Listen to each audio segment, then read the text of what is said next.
That's how it is.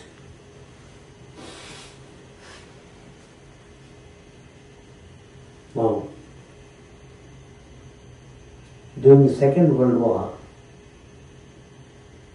a steamer carrying Indian soldiers was bombed by the Japanese and was sunk. Many lost their lives. 5 among them managed to row their lifeboat and hoped to have a chance of surviving in spite of the surging ocean. They were tossed about for many hours. One of them became desperate and cried, "The sea will swallow me. There will be a meal for the sharks." In that panic, he got drowned.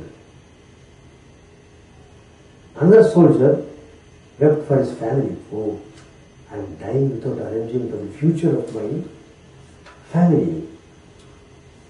He too lost faith in his survival and death is lost. The third soldier thought, "I have faith with me and policy and documents of insurance. What a pity, I should have kept them at home. I have with me the policy and documents of insurance. What a pity, I should have kept them at home. What will my wife do? I am sure to die." He also died. So, the other 2 men reinforced each other's faith in God. They said, "We shall not yield to fear. We shall prove that however desperate the situation may be, God will certainly protect man if he has faith in him." Even as they were talking like this, a helicopter sent from a coastal ship, which had received signals for help, caught sight of these 2 men and hauled them up. When they were safe on land, they said, "It's only 5 minutes between victory and defeat." 5 minutes. Faith earned the victory. Lack of faith brought about defeat and death. Very fantastic spiritual wisdom. Now, there are 3 questions. Once a king wanted to know answers to these 3 questions about which he had been contemplating for a long time. One day, the king raised these questions in his court hall. Well, he began to ask questions. Where is God? In what direction does he cast his look? What does he do? None could answer these questions. The king then summoned with due honor a sage to his court. He asked the sage, "Will you please answer these questions?" The sage replied, "Like butter in the milk, God is everywhere." To answer the second question, the sage asked for a lamp. He lit the lamp and asked the king, "In which direction does this lamp shed its light?" The lamp sheds its light in all the directions, replied the king. The sage said, "Likewise, God is effulgence itself, and his vision is not directed to a particular place or a person. He is all-seeing." The king asked, "What does he do?" The sage said, "Since I am in a way instructing you in spiritual matters, I am in the position of a preceptor, you a disciple. So, now we have the exchange of places. Are you prepared to do this? The king agreed and came down from his elevated position and sat on the seat in which the sage sat. The sage said with a twinkle in his eyes, "This is what God does. He brings down the mighty and elevates the humble. He can make the poor rich and the rich poor. He can do anything. He is all pervading, he is all seeing and omnipotent." The king was very much pleased with these answers.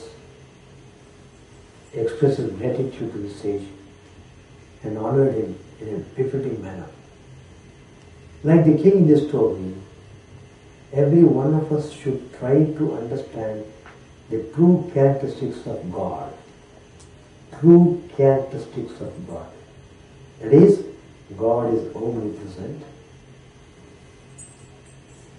God is omniscient, God is omnipotent. These are the three characteristics of God. I hope all your doubts about God are clear now.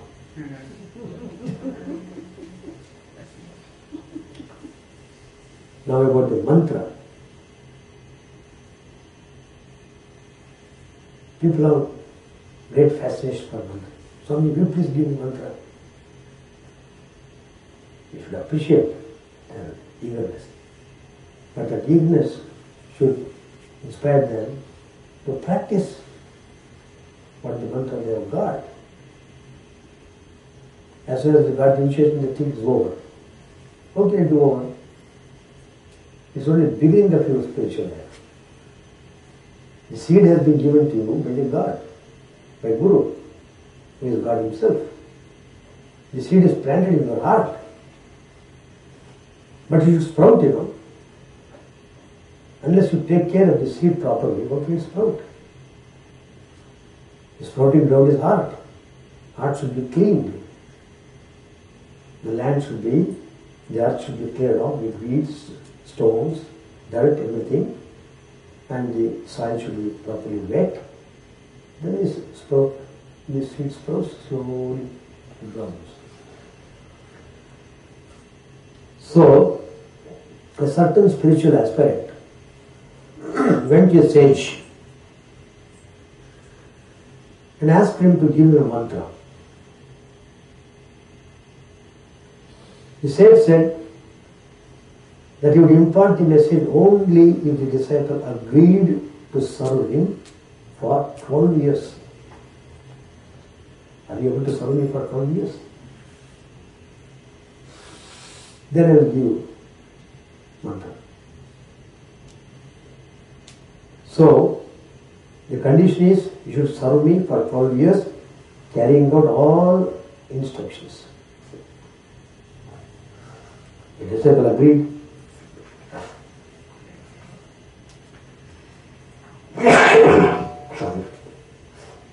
And carried out his services to the preceptor with devotion. For 12 years, he did what the Guru said.